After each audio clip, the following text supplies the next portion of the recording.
Pernah kepikiran nggak sih gimana caranya lembaga pemerintah seperti Badan POM bisa jalan kalau nggak cuma dari pajak? Nah, hari ini kita bakal bedah tuntas salah satu sumber pendapatan negara yang penting banget, yaitu penerimaan negara bukan pajak atau PNBP, langsung dari dapurnya BPOM. Kita akan mulai dari konsep dasarnya dulu, lalu kita lihat gimana siklus pengelolaan uangnya di BPOM, tantangan apa aja yang ada di lapangan, terus gimana teknologi jadi pahlawannya, dan yang paling penting, kenapa semua ini krusial buat akuntabilitas publik. Oke, kita masuk bagian pertama. Biar kita benar-benar paham gimana BPOM ini berperan dalam keuangan negara, kita harus mundur sedikit dan jawab pertanyaan yang lebih fundamental. Jawabannya, salah satu yang paling utama adalah penerimaan negara bukan pajak atau yang biasa disingkat PNBP. Ini adalah sumber dana yang super krusial karena seringkali uangnya itu langsung dipakai untuk membiayai layanan yang kita rasakan sehari-hari. Jadi gini, bedanya sama pajak yang sifatnya umum, PNBP ini lebih spesifik. Anda bayar karena Anda dapat layanan langsung dari pemerintah. Contoh gampangnya, sebuah perusahaan mau merilis produk baru, mereka harus daftar ke BPOM dan bayar biaya pengujian. Nah, biaya itulah yang jadi PNBP. Dan coba deh lihat ini. Mayoritas, lebih dari 2/3 pendapatan non-pajak BPOM itu datang dari fungsi utamanya, registrasi dan sertifikasi produk. Ini nunjukin kalau tugas inti mereka buat jagain kita dari produk berbahaya itu sekaligus jadi tulang punggung finansial lembaga ini. Tahu uangnya datang dari mana, itu baru langkah pertama.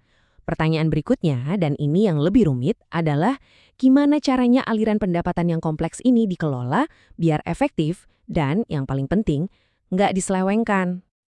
Ternyata ada resepnya. Semuanya diatur dalam siklus 4 tahap yang rapi ini. Mulai dari merencanakan target di awal tahun, proses penagihan, pencatatan yang super detail, sampai akhirnya ada pengawasan ketat. Kerangka ini didesain biar setiap rupiahnya itu jelas asal-usul dan penggunaannya. Tapi kan teori seringkali beda ya sama praktek di lapangan. Kerangka kerja yang kelihatannya sempurna di atas kertas seringkali ketemu tantangan di dunia nyata. Disinilah kita lihat gimana aturan dan tarif yang rumit bisa bikin pusing kepala. Nah, pertanyaan dari seorang peserta pelatihan di Aceh ini, wah, ini contoh yang pas banget. Satu kalimat dalam peraturan tarif yang kelihatannya sepele, ternyata bisa menimbulkan kebingungan besar waktu mau diterapkan oleh petugas di berbagai daerah. Jadi, gimana cara mecahin masalah ini? Ternyata solusinya sederhana tapi krusial. Komunikasi. Diskusi terbuka kayak gini penting banget buat mastiin semua orang, dari Sabang sampai Merauke, punya pemahaman yang sama. Biar tarifnya diterapkan dengan adil dan konsisten. Coba dibayangin, Anda harus bangun lab baru dari nol. Misalnya di Tabalong. Tantangannya itu berlapis-lapis. Mulai dari ngejar standar akreditasi internasional, kurangnya senior buat tempat bertanya, sampai harus memahami aturan keuangan yang super rumit sendirian. Perjuangannya berat banget untuk bisa ikut berkontribusi pada PNBP. Oke, jadi kita udah lihat masalahnya. Ada aturan yang bikin bingung, ada tantangan buat unit baru. Terus, gimana BPOM ngatasin semua kerumitan ini secara sistematis? Jawabannya ada pada transformasi digital. Lini masa ini bukan sekedar daftar tanggal loh, ini adalah cerita evolusi. Dari sistem yang awalnya terpisah-pisah, pelan-pelan bergerak menuju satu gerbang pembayaran digital yang terpusat dan terintegrasi di tahun 2024.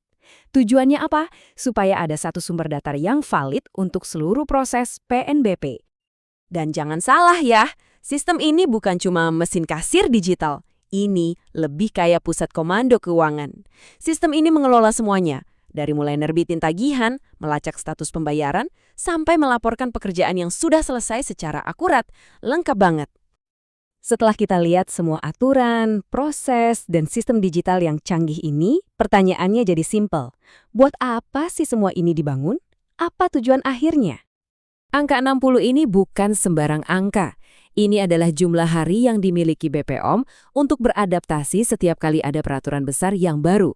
Bayangin, cuma 60 hari. Ini menunjukkan betapa besarnya tekanan untuk bisa bergerak cepat dan akurat dalam mengelola keuangan negara. Pada akhirnya, semua kerumitan ini tujuannya cuma satu, membangun sistem yang efektif dan efisien.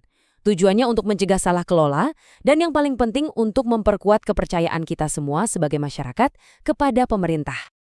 Nah, ini yang jadi bahan pemikiran kita bersama untuk ke depan, seiring teknologi yang makin canggih, kira-kira inovasi apa lagi ya yang bisa kita pakai untuk membuat pengelolaan keuangan negara jadi makin transparan dan makin bisa kita percaya?